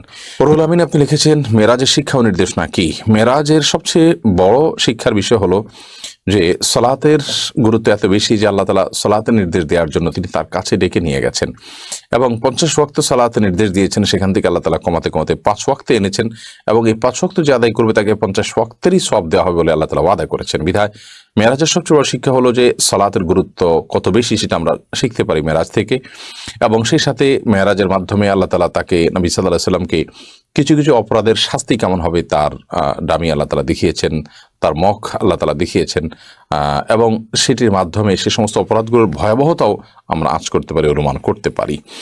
বিধায় মেরাজের সমস্ত শিক্ষাগুলো আমরা ধারণ করতে চেষ্টা করব এবং নবী সাল্লাল্লাহু আলাইহি ওয়াসাল্লাম যে বার্তাগুলো এনেছেন সেই বার্তাগুলো আমরা গ্রহণ করার চেষ্টা করবো। আল্লাহ আমাদের সেই তৌফিক দান করুন। শামীম আহমদ আপনি লিখেছেন, আমি একটা সিগারেট কোম্পানিতে চাকরি করি, চাকরিটা কি আমার জন্য হালাল হবে? সিগারেট কোম্পানিতে চাকরি করা মানে হলো আপনি সিগারেট উৎপাদনে কোনো না কোনোভাবে হেল্প করছেন, সহযোগিতা করছেন। আর আল্লাহ তাআলা বলেছেন, ওয়ালা তাআওয়ানু আলাল ইসমি ওয়াল উদওয়ান, পাপের কাজে, সীমালঙ্ঘনের কাজে তোমরা একে অন্যের সহযোগিতা করো না। বিধায় আপনার জন্য এটি জায়েজ হবে না আপনি সিগারেট কোম্পানিতে চাকরি করবেন, কারণ এটি রীতিমতো সে একটা হারাম প্রোডাকশন তৈরি করছে, সেখানে সহযোগিতা করা শামিল। হারিয়ে খুঁজি তারে এদিকে আপনি লিখেছেন, মালদ্বীপ থাকি, এখানে জুমার খুতবা স্থানীয় ভাষায় হয়, খুব একটা বুঝি না, চুপচাপ শুনলে কি সওয়াব হবে? জি হ্যাঁ, সওয়াব। আপনি যদি খুতবা নাও বুঝতে পারেন তারপরেও আপনি চুপচাপ যদি খুতবা শ্রবণ করেন তাতে আপনি সওয়াবের ভাগিদার হবেন, বরং সেটি নির্দেশিত খুতবা চলাকালীন সময় আপনার বুঝে আসুক বা না আসুক আপনি নীরবতা অবলম্বন করতে হবে। ইমাম যখন জুমার দিনে বের হবেন, ইদা খারাজাল ইমামু ফালা সলাতা ওয়ালা কালামা, তখন আপনি কোনো কথাবার্তা বলবেন না, ইমাম বের হয়েছেন। সেজন্য এটা জুমার খুতবার অন্যতম একটি হুকুম এবং নির্দেশনা যে জুমার খুতবা আমরা যখন শুনবো যে ইমাম সাহেব খুতবা দেওয়ার জন্য বের হবেন, তার শুরু থেকে শেষ পর্যন্ত একামত হওয়ার আগ পর্যন্ত আমরা কথাবার্তা বলবো না। যে মকবুল আপনি লিখেছেন, কোনো কারণে সুদের টাকা দিয়ে কিছু জামা কাপড় কিনেছিলাম, তওবা করেছি, এখন ওই জামা কাপড় দিয়ে ইবাদত করলে ইবাদত কবুল হবে কিনা? আল্লাহ মাফ করুন, সুদের টাকা দিয়ে যদি আপনি জামা কাপড় কিনে থাকেন তাহলে আপনার জন্য পড়া জায়েজ নয়, এবং সেটা আপনি কোনো গরিব দুঃখীকে দান করে দিবেন সওয়াবের নিয়ত করা ছাড়া, এটি আপনার কর্তব্য। এমডি জুবাইর ইসলাম আপনি লিখেছেন, পিতাকে ধূমপান ছাড়ানোর জন্য আমি ছেলে হিসাবে কি করতে পারি? আপনি তাকে নাসিহা করবেন, বোঝাবেন, অন্য কাউকে দিয়ে বোঝাবেন, আল্লাহর কাছে দোয়া করবেন, এবং সর্বাত্মক সহায়তা আপনার পক্ষ থেকে থাকবে তাকে এখান থেকে সরিয়ে আনার জন্য। কিন্তু তারপরও যদি তিনি সরে না আসেন, এতে আপনার কোনো গুনাহ হবে না, বরং আপনি চেষ্টা করেছেন সেজন্য আল্লাহ তাআলার কাছে আজর এবং সওয়াব লাভ করবেন। এরপরে জুলকার নাইন ইয়াডি থেকে আপনি লিখেছেন, আমি একটি প্যাকেজিং প্রোডাকশনের প্রতিষ্ঠানের হিসাব রক্ষক। এই প্রতিষ্ঠানের মালিক ব্যাংক থেকে ঋণ নিয়ে ব্যবসা করে। ব্যাংক প্রতি মাসে ঋণের টাকার উপর সুদ হয়। ব্যাংকে প্রতি মাসে ঋণের টাকার উপর সুদ হয়, যা আমাকে কোম্পানির হিসাবের খাতায় লিখে রাখতে হয়। প্রশ্ন হলো, সুদের টাকার হিসাব লিখে রাখার জন্য আমার কি পাপ হচ্ছে? প্রথম কথা হলো, ভাই জুলকার নাইন, আপনার নামটা হবে জুলকার নাইন, আপনি NIME জুলকার নাইম লিখেছেন, এটা মূলত হবে লাস্টে N হবে, অর্থাৎ জুলকার নাইন হবে। যাই হোক, আপনার প্রশ্ন উত্তর হলো যে সুদের হিসাব সংরক্ষণ করা এটা গুনাহের কথা। নবী করিম সাল্লাল্লাহু আলাইহি ওয়াসাল্লাম বলেছেন, লানাল্লাহু আকিলার রিবা ওয়া মুকিলাহু ওয়া কাতিবাহু ওয়া শাহিদাইহি। আল্লাহ তাআলা সুদ যে খায়, সুদ যে দেয়, এবং সুদের যে আপনার কি বলে এটাকে লেখক এবং সুদের যে সাক্ষী, তাদের সবার প্রতি লানত বর্ষণ করেন। বিধায় আপনি সুদ লিখছেন, সুদের হিসাব রাখছেন, এটি লানতের কারণ। তবে আপনার পুরো উপার্জন হারাম হবে না, যেহেতু আপনি আপনার উপার্জনের বেশিরভাগই হয়তো হালাল আয় ব্যয় সেগুলো লেখালেখি করেন, সেগুলো সংরক্ষণ করেন। হারাম কিছু সংরক্ষণ করেন, সেইটুকু আপনার উপার্জনের সে অংশটুকু হারাম, যে অংশটুকু এই কাজ করে আপনি পারিশ্রমিক পান। বিধায় যদি এ ধরনের কাজ আপনাকে প্রায় করতে হয়, তাহলে সেক্ষেত্রে ভিন্ন কোনো উপার্জনের পথ আপনার খুঁজে দেখা ভালো। গাউসিয়া জামে মসজিদ এটি থেকে আপনি লিখেছেন, রাস্তার দুপাশে দুই সমাজের দুই মসজিদ থাকতে পারবে কিনা? রাস্তার দুই পাশে দুই সমাজের দুই মসজিদ থাকতে পারবে কিনা, মাঝখানে 20 ফুট দূরত্ব, এটা খুবই গর্হিত কাজ। আল্লাহর ঘরকে আমরা এভাবে নিজেদের ঝগড়াঝাটির আপনার অস্ত্র বা মাধ্যম বানানো এটা উচিত নয়। আপনি দুইটা সমাজের বা দুইটা গোত্রের বা দুইটা বংশের মানুষ, দুইটা বাড়ির মানুষ নিজের মধ্যে গন্ডগোল ফাসাদ করে তাদের আলাদা আলাদা ঘর বাড়ি নির্মাণ করবেন আপনারা, সেটা আল্লাহর ঘরের প্রতি অসম্মান। বরং কোনো জায়গায় আগে থেকে মসজিদ আছে, সেই মসজিদকে আমরা সালাত আদায় করব।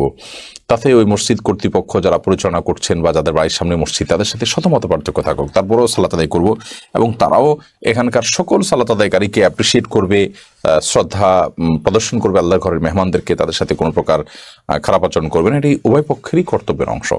আমরা এইভাবে যদি বিভাজন করতে থাকি আল্লাহর ঘর দিয়ে, সেটা অবশ্যই প্রশংসনীয় কিছু নয়। এক্ষেত্রে পুরাতন মসজিদারা যদি অসহায়তা করে, তাদের যেমন গুনাহ হবে, নতুন মসজিদারা আলাদা করে আপনার মসজিদ নির্মাণ করে সমাজের লোকদেরকে বিভক্ত করছেন, সেটিও গুনাহ হবে এবং দৃষ্টিকটু হবে, এটি আল্লাহর ঘরের অসম্মান হবে। মোহাম্মদ আহসানুল্লাহ আপনি লিখেছেন, ব্যাংক লোনের গ্যারান্টার হওয়ার ইসলামিক হুকুম কি? যদি লোনটা সুদভিত্তিক না হয় তাহলে সেক্ষেত্রে গ্যারান্টার হতে কোনো অসুবিধা নেই, আর সুদী লোনের গ্যারান্টার যদি হয় তাহলে সেক্ষেত্রে অবশ্যই গুনাহ হবে, কারণ সেখানে অন্যায় আপনি সহযোগিতা করছেন। ইসলামী জীবন এআইডি থেকে আপনি লিখেছেন, বিভিন্ন দেশে কোরআন পুড়িয়েছে, কোরআন অপমান করে অন্য দেশের দায়িত্বশীল কর্তৃপক্ষ সাধারণ মুসলমানরা কিভাবে তার প্রতিবাদ করবে? দেখুন, আলহামদুলিল্লাহ, আমাদের দেশ সহ পৃথিবীর অনেক মুসলিম দেশ, সুইডেনে নবী করিম সাল্লাল্লাহু আলাইহি সাল্লামের প্রতি অবমাননা যেমন এর আগে হয়েছে, ডেনমার্ক ইত্যাদিতে কোরআন অবমাননা হয়েছে, এবং সুইডেনের একজন পলিটিশিয়ান কোরআন পুড়িয়েছে, খুব বাজেভাবে কোরআন নিয়ে সে বিষোদ্গার করেছে এবং পুলিশি প্রহারে সমস্ত কাজ করেছে। ইতিপূর্বেও এর আগেও তিনি একই কাজ করেছেন, গোটা দেশব্যাপী কোরআন পড়ার কর্মসূচি পালন করেছে। মানুষ যখন উগ্র হয়, মানুষ যখন জঙ্গিপনা মানুষের মধ্যে থাকে এবং সন্ত্রাসী হয়, তখন এই ধরনের কাজ করা মানুষের জন্য সহজ হয়। আমরা যাদেরকে অনেক বেশি সভ্য মনে করি, যাদেরকে অনেক বেশি মানবিক মনে করি, অনেক বেশি আমরা তাদেরকে মনে করি যে তারা আমাদেরকে অনেক সবক শেখানোর বা সবক দেওয়ার মতো যোগ্যতা তারা রাখেন, সে মানুষগুলোর ভেতরকার রূপ মাঝে মধ্যে প্রকাশিত হয়ে যায়।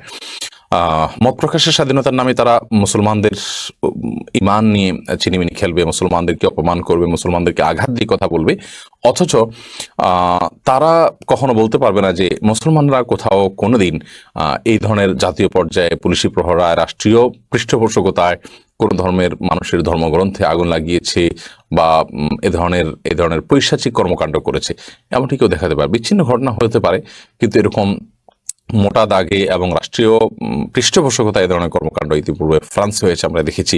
নবী সাল্লাল্লাহু আলাইহি ওয়াসাল্লাম অমাননাথ, এটাকে ফ্রান্সের সরকার রীতিমতো প্রোটেস্ট করেছে এবং শেল্টার দিয়েছে। তো এই ধরনের কর্মকাণ্ড মুসলমান দেশে কখনোই হয় না, তারপরে মুসলমানদেরকে জঙ্গি এই তকমা শুনতে হয়, সন্ত্রাসী এই তকমা শুনতে হয়। আমরা অনেক মূর্খ মুসলমানরাও সেই সমস্ত কথা শুনে আমরা বিশ্বাস করি এবং মুসলমানদের নিজেদেরকে আমরা নিজেরা ব্লেম করি। এদের যে কপটতা, এদের যে ভণ্ডামি, সেদিকটা মাঝে মধ্যে আমাদের সামনে উন্মোচিত হয়ে যায়। এই ঘটনার মাধ্যমে সেটা আবারও উন্মোচিত হলো। যাই হোক, এই বিষয়ে বাংলাদেশ সহ অনেক দেশ প্রতিবাদ জানিয়েছে। আমরা আমাদের যার যার জায়গা থেকে প্রতিবাদ জানাবো, ঘৃণা প্রকাশ করব। সেই সাথে কোরআনের প্রতি আমাদের যে দায়িত্ব আছে, আমাদের যে কোরআনের প্রতি করণীয় আছে, সেই করণীয়গুলো আমরা আদায় করবো ইনশাআল্লাহ বিদিনিল্লাহ। সেটি হবে এর জন্য সর্বোত্তম প্রতিবাদ আমাদের। এমনি মিজানুর রহমান আপনি লিখেছেন, ট্রেনের টিকিট আগে কেটে রেখে বাড়তি দামে বিক্রি করলে কি হারাম হবে? ট্রেনের টিকিট যদি আপনি আগে কেটে রাখেন এবং আগে কেটে রাখার পর বাড়তি দাম বিক্রি করেন, তাহলে সেটা আপনার জন্য জায়েজ হবে না। বিকজ এটার দাম সুনির্ধারিত এবং সে নির্ধারিত দামে এটি বিক্রি করার জন্য রাষ্ট্রীয় নির্দেশনা রয়েছে। নিজেদের মধ্যে শৃঙ্খলা ইত্যাদি বজায় রাখার প্রয়োজনে বিধায় এটা করা আপনার জন্য জায়েজ হবে না। আপনি যে দামে কিনেছেন সে দামে বিক্রি করতে পারেন। কোনো কারণে আপনি ভ্রমণ করতে চেয়েছেন, ভ্রমণ করা হয়নি, যার কারণে আপনি বিক্রি করলেন। হ্যাঁ, আপনি কাউকে কেটে দেওয়ার জন্য বলতে পারেন যে আমি তোমার ট্রেনের টিকিট কেটে দেই, তাহলে আমি সিরিয়াল ধরলাম, আমি গেলাম, আসলাম, এর জন্য আমি পারিশ্রমিক নেব, সেটা ভিন্ন বিষয়। বাকি টিকিট চড়া মূল্যে বিক্রি করা, এটা যেহেতু কর্তৃপক্ষ যে টিকিট বিক্রি করে তাদের পক্ষ থেকে অনুমোদন নাই, বিধায় এটাকে এভাবে বিক্রি করা জায়েজ হবে না।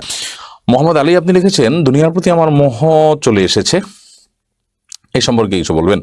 দুনিয়ার মোহ দূর করবার জন্য সালাফের চোখে দুনিয়া, এই শিরোনামে একটা বই আছে, সেই বইটা পড়বেন এবং নবী করিম সাল্লাল্লাহু আলাইহি ওয়াসাল্লামের দুনিয়া বিমুখতার যে দৃষ্টান্তগুলো আছে সেগুলো স্টাডি করবেন। ইনশাআল্লাহ বিদিনিল্লাহ আল্লাহ তাআলা আপনার মধ্যে দুনিয়ার মোহ কমিয়ে দেবেন। সেই সাথে আল্লাহর অনেক নেককার বান্দারা আছে দুনিয়া যাদেরকে আকৃষ্ট করে না, যারা দুনিয়ার মোহ থেকে অনেক ঊর্ধ্বে উঠতে পেরেছেন, তাদের সোহবত, তাদের সান্নিধ্যটা অনেক বেশি গুরুত্বপূর্ণ। সেই সাথে আখিরাত নিয়ে অনেক বেশি পড়াশোনা করবেন, আখিরাত নিয়ে অনেক বেশি ঘাটাঘাটি করবেন, অনেক বেশি জানার চেষ্টা করবেন, আখিরাতের কথা চিন্তা কল্পনা জল্পনা বেশি করবেন। ইনশাআল্লাহ বিদিনিল্লাহ দুনিয়ার মোহ আল্লাহ তাআলা কমিয়ে দিবেন।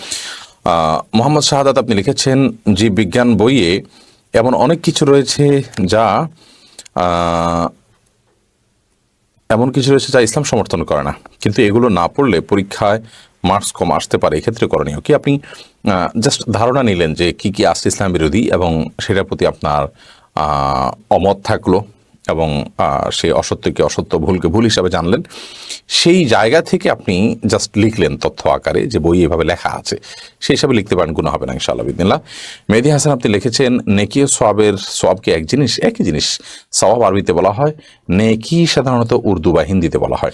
এমনি পরাণ আপনি লিখেছেন, আমরা বিভিন্ন লোকের বাড়িতে কাজ করতে যাই, তখন ওরা আমাদেরকে নাস্তা দেয়, আমরা তো জানি না এদের টাকা হালাল না উপার্জন নাকি হারাম উপার্জনের। এখন আমরা যে খাই আমাদের কোনো গুনাহ হবে কিনা? প্রথম কথা হলো, আপনি যদি মুসলমানের বাড়িতে খান এবং হোক অমুসলিমের বাড়ি, এমনকি যদি সেখানে হারাম হওয়ার কোনো সম্ভাবনা জোরালো না থাকে, তাহলে সেক্ষেত্রে আপনি হালাল মনে করে খেতে পারেন। প্রত্যেকটা মানুষের কাছ থেকে জিজ্ঞেস করে খাওয়া আবশ্যক নয় যে ভাই আপনার উপার্জন হালাল নাকি হারাম। এটা হলো মূল বিষয়। এর পাশাপাশি যদি কারোর হারাম উপার্জন আপনি জানেন, তাহলে সেক্ষেত্রে সেটা আপনি অ্যাভয়েড করবেন, যদি তার শুধু হালাল উপার্জনই থাকে, হারাম উপার্জনই থাকে। আর যদি হালাল হারাম মিশ্র উপার্জন থাকে তাহলে সেটা খেতেই পারবেন। তাহলে আমরা তিনটা ভাগে ভাগ করতে পারি। হালাল বা হারাম কোনোটার ব্যাপারে আপনার কোনো ধারণা নেই, মুসলমান অথবা অমুসলমান, আপনার সুধারণা ভিত্তিতে আপনি খেতে পারেন হালাল মনে করে। আর যদি হারাম নিশ্চিত জানেন তাহলে এটা খাওয়ার কোনো সুযোগ নেই। আর যদি হারাম জানেন কিন্তু হারাম উপার্জনের পাশাপাশি তার হালাল উপার্জনও আছে, তাহলে সেক্ষেত্রে আপনি সেটা খেতে পারেন, তবে না খাওয়াই হবে উত্তম। সোহেল আপনি লিখেছেন, রুমে যদি খবরের কাগজ থাকে সেখানে বেশ কিছু ছবি আছে, মেসে আমরা যে খবরের কাগজ পড়ি সেগুলো রুমেই থাকে, ওই রুমে নামাজ পড়া যাবে কিনা? নামাজ তো পড়লে নামাজ হয়ে যাবে, কিন্তু যেখানে উন্মুক্ত কোনো প্রাণীর ছবি থাকে সেখানে নামাজ পড়াটা অনুচিত বা মাকরুহ, কারণ এর ফলে সেখানে রহমতের ফেরেশতা আসে না। আর রহমতের ফেরেশতা না আসলে সেই জায়গায় সালাত আদায় করছেন, সালাত তো রহমত লাভের জন্য আপনি করছেন, তাহলে এটা একরকম আপনার কি বলা যায়, এটাকে একরকম সাংঘর্ষিক হয়ে যায়, যার কারণে এরকমটি না করাই উচিত এবং এটাকে ঢেকে ঢুকে রাখা, প্রদর্শিতের জন্য না হয় সেই চেষ্টা করা উচিত।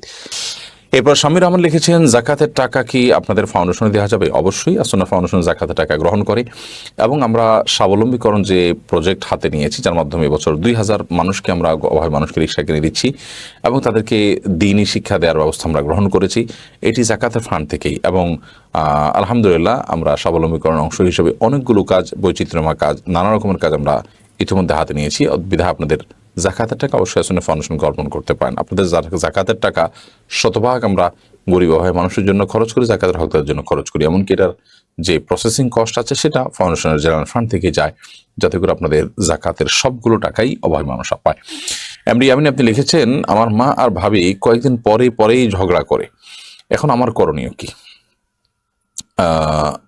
আপনার মা এবং ভাবি যখন ঝগড়া করে তখন আপনি তাদেরকে পালে নসিহা করবেন বা স্বাভাবিক অবস্থাতে নসিহা করবেন। ঝগড়া অনুচ্ছেদগুলো যদি হিতে বিপরীত হয় তাহলে এর বাইরে আপনি যদি তাদেরকে নসিহা করে কোনোভাবে সামলাতে না পারেন বা নিয়ন্ত্রণ করতে না পারেন, অন্যের মাধ্যমে বোঝাতে পারেন, আল্লাহর কাছে দোয়া করতে পারেন, এর বাইরে আপনার কিছু করণীয় নেই।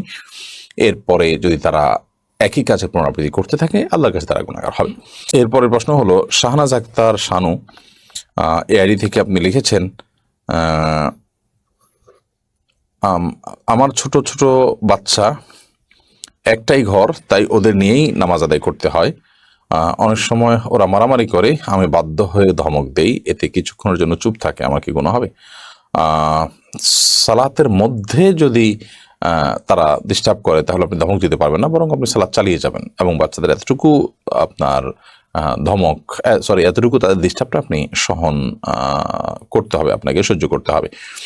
আর যদি সালাতের বাইরে আপনি ধমক দেন তাহলে সেক্ষেত্রে তারা ডিস্টার্ব করার জন্য ধমক দিতেই পারেন, আপনি তাদেরকে শাসন তো করতেই পারেন, বরং শাসন করা উচিত, তবে সেটা তাদেরকে বোঝানো উচিত। এরপর সত্যের প্রতীক আপনি লিখেছেন, অন্যের গাছের পাতা বা ডাল আমাদের জায়গায় পড়লে সেগুলো আমরা জ্বালানি হিসাবে ব্যবহার করলে গুনাহ হবে কিনা? এ বিষয়ে যার গাছের পাতা তার পক্ষ থেকে মৌন সম্মতি যদি থাকে যে সাধারণত এটা নিয়ে তিনি না ঝামেলা করেন, না কোনো আবদার থাকে, তাহলে সেক্ষেত্রে এটা জায়েজ হবে, কোনো অসুবিধা নেই। আর যদি মনে হয় না তিনি তার এই জিনিসটাকে নিলে মনক্ষুণ্ণ হন, অসন্তুষ্ট হন এবং তিনি রাজি না, এমনটি বিভিন্নভাবে বোঝা যায়, সেটা স্পষ্ট বলুন কিংবা তার আচরণ দ্বারা, তাহলে সেটা নেওয়া উচিত হবে না। যদি জিনিসটি তার, যদি আপনার জায়গা পড়েছে তারপর জিনিসটা তার, অতএব সেটা আপনি ব্যবহার করবেন না। নাবিলা শেখ আপনি লিখেছেন, আমি যদি মেয়েদের জিনিস বিক্রি করি যেমন গয়না, এবং তারা যদি পর্দাবিহীন তা ব্যবহার করে তাহলে কি আমার গুনাহ হবে? মেয়েদের জিনিস আপনি বিক্রি করছেন, গহনা, এই গহনা সে পর্দাবিহীন গায়রে মাহরামকে দেখাতে পারে, আবার মাহরামকে দেখাতে পারে, বাসা বাড়িতে পরে থাকতে পারে, এটার ব্যবহার বিভিন্ন রকম হতে পারে, ভালো মন্দ বিভিন্ন ক্ষেত্রে। তো এরকম মাল্টিপল সম্ভাবনা যখন থাকবে তখন সেটা বিক্রি করাটা না জায়েজ বা হারাম হবে না, জায়েজ হবে। জিকে আইডি থেকে আপনি লিখেছেন, ব্যাংক থেকে ঈদে বা নতুন বছর বা বিভিন্ন উৎসবে টাকা বা ক্যালেন্ডার ইত্যাদি বিভিন্ন জিনিস উপহার দেয়, এটা গ্রহণ করা কি হালাল হবে? যদি হালাল প্রতিষ্ঠান থেকে আপনাকে এরকম উপঢৌকন দেয় সেটা আপনি নিতে পারেন, কিন্তু হারাম প্রতিষ্ঠান থেকে দিয়েছে, সুদী ব্যাংক থেকে দিয়েছে, তাদের বেশি উপার্জন যদি সুদ থেকেই হয় তাহলে সেক্ষেত্রে গ্রহণ করা জায়েজ হবে না। আর যদি সুদের বাইরেও তাদের প্রচুর পরিমাণ উপার্জন আছে, আপনার অন্যান্য বিভিন্ন হালাল তারা সার্ভিস দিয়ে ফি দিয়ে নিয়ে থাকেন, ইত্যাদি ইত্যাদি নানা উপার্জন আছে, সেগুলো যদি পরিমাণ অনেক বেশি থাকে আপনাকে তারা দিয়েছে, তাহলে সেটা আপনি নিতে পারেন অ্যাজ এ উপঢৌকন।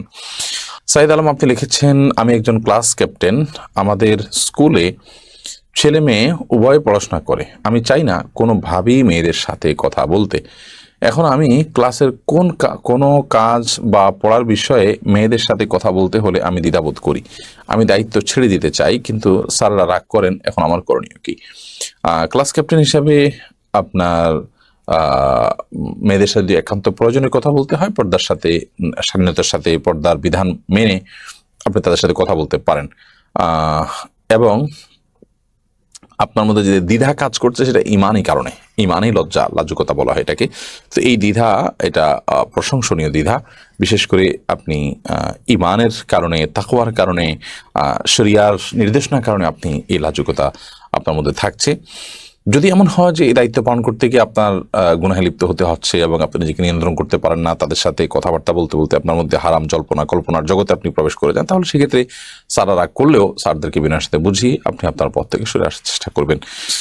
সেলিনা আক্তার আপনি লিখেছেন, ইউটিউবে অনেক চ্যানেলে দেখে আপনার ওয়াজ কিংবা প্রশ্ন উত্তর আপলোড করছে, আবার কপিরাইট ক্লেম দিয়ে রেখেছে, অর্থাৎ এই ভিডিও আর কোথাও রিইউজ করা যাবে না, তাদের কি ক্ষমতা আছে? কন্টেন্ট তো আপনার, আর দিনই প্রচারে এটা তো সমীচীন না। আসুন্নাহ ফাউন্ডেশন কি এসব চ্যানেলের বিরুদ্ধে কোনো ব্যবস্থা নিতে পারে? হ্যাঁ, আমরা ব্যবস্থা নিতে পারি এবং আমরা ব্যবস্থা নেইও। আমাদের যদি আপনি গোচরে আনেন, তাহলে কেউ যদি আমাদের কোনো কন্টেন্টকে নিজের কন্টেন্ট হিসাবে দাবি করেন, তাহলে সেক্ষেত্রে আমরা তার বিরুদ্ধে অ্যাকশনে যাই এবং প্রথমে তাকে আমরা নাসিহা করি, তিনি যদি শুনেন ভালো, না হলে আমরা তার বিরুদ্ধে আমরা অ্যাকশনে যাই এবং সে যাওয়ার রাইট এবং সুযোগ সব কিছু আমাদের হাতে আছে আলহামদুলিল্লাহ। ইতিমধ্যে আমরা অনেককে অ্যাকশনে যেতে বাধ্য হয়েছে অনেকের সাথে। যদি আমরা প্রথম পর্যায়ে আমরা বলার চেষ্টা করি যে আমাদের এই কন্টেন্ট, এটা যেহেতু একচ্ছত্র আসুন্নাহ ফাউন্ডেশনের কন্টেন্ট এবং আসুন্নাহ ফাউন্ডেশন কোনো কন্টেন্টের কপিরাইট রাখে না, সেক্ষেত্রে আপনারা কপিরাইট রাখার কে? এরপর এমডি মুস্তাফিজ রহমান মেহেদি আপনি লিখেছেন, আমি ইংল্যান্ডে থাকি, আমি কি অ্যালকোহল বিক্রি না করে সেটার প্যাকেজিং ও ডেলিভারি কাজ করলে উপার্জন হালাল হবে? একই কথা হলো, প্যাকেজিং করছেন, ডেলিভারি করছেন, আপনি অন্যায় এবং হারাম কাজে ঘুরে ফিরে আপনি সহযোগিতাই করছেন, বিধায় অন্য কোনো উপার্জনের চেষ্টা করবেন ভাই। এনামুল হক আপনি লিখেছেন, কিছু অ্যাপের মাধ্যমে চাহিদা জানিয়ে তথ্যভিত্তিক ও বুদ্ধিভিত্তিক রচনা লেখানো যায়। যদি বলি চা সম্পর্কে একটা আর্টিকেল লিখে দাও, অ্যাপ লিখে দিবে। এভাবে রচনা লিখিয়ে নিজের নাম প্রকাশ করা জায়েজ হবে কিনা? আপনার দেয়া তথ্যর বাইরে এ বিষয়ে আমার তেমন কিছু জানা নেই। যদি ব্যাপারটি এমনই হয় যেমনটি আপনি বলেছেন, যে অ্যাপ তার মতো করে সেই তথ্য অনলাইন থেকে নিয়ে বা তার কাছে থাকা তথ্যের আলোকে সে লিখে দেয়, তাহলে সেক্ষেত্রে এটাকে নিজের নামে বলার কোনো সুযোগ নেই বা নিজের নামে এটাকে প্রকাশ করার, প্রচার করার কোনো সুযোগ নেই। কারণ নবী করিম সাল্লাল্লাহু আলাইহি ওয়াসাল্লাম বলেছেন, সে ব্যক্তি আমার উম্মত নয় যে ব্যক্তি এমন কিছুকে নিজের দাবি করে যা তার নয়। এই লেখা অ্যাপ লিখেছে, আপনি লেখেননি, আপনি জাস্ট অ্যাপের কাছে ডিমান্ড পেশ করেছেন। সেই ডিমান্ডের ভিত্তিতে অ্যাপ লেখার পর আপনি সেটাকে নিজের লেখা দাবি করা, এর মানে হলো এর শব্দ, এর গাঁথনি, এর বাক্য, এর তথ্য, এগুলো সব আপনার, অথচ এর কোনো কিছুই আপনার নয়। তো যদি এমনটি হয়, তাহলে সেক্ষেত্রে এটি জায়েজ হওয়ার কোনো কারণ নেই। আর যদি এখানে অন্য কোনো ধরন, অন্য কোনো প্রকৃতি থাকে এবং সেখান থেকে তথ্য পাওয়ার পর সেগুলোকে নিজের মতো করে নিজে লেখার ব্যাপার স্যাপার থাকে, তাহলে সেক্ষেত্রে নিজের নাম দেওয়া যেতে পারে। মাহফুজুল হক আপনি লিখেছেন, কয়েকদিন পরেই বাংলা একাডেমির বইমেলা শুরু হবে। এই বইমেলা ইসলামী ধারার অধিকাংশ প্রকাশনীকে স্টল দেওয়া হয় না, এটার কারণ কি বলে মনে করেন? এটার কারণ আর কি হবে? এটার কারণ হবে হিংসা, এটার কারণ হলো বিদ্বেষ, এটার কারণ হলো ইসলামোফোবিয়া, এটার কারণ হলো ইসলামের প্রতি তাদের আক্রোশ, ওলামা একরামদের প্রতি তাদের ঘৃণা, এছাড়া আর কি।